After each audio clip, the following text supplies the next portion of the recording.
Ofîsa Encûmenên Xwecehî ya Encûmena Nîştimanî ya Kurd li Sûriyê îro li bajarê Qamişlo bi amadebûna serokê xwecehiyan civiya.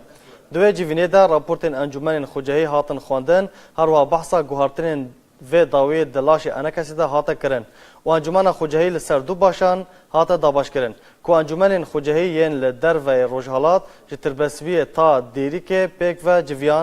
civînan dikin û Encûmenên Xwecehî yên Rojava ku ji Qamişlo ta Hesekê pêk ve dicivin. اعتیادی بو بس بهتر ایرو جوات لسر رنگ آوا کرنا مکاتب مجالسه محلی آوا کرنا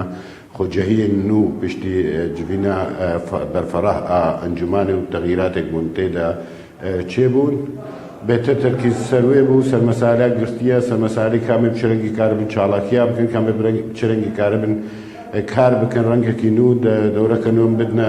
انجمانه میچلو کار بن دعمشان دم یجدر و بکن آگو ال کنگره یجدر و جبو چاره سرکرنا سوریه بکن کما فی ملت کرد کی جاری منه جوات وک هجار جوات احتیاطی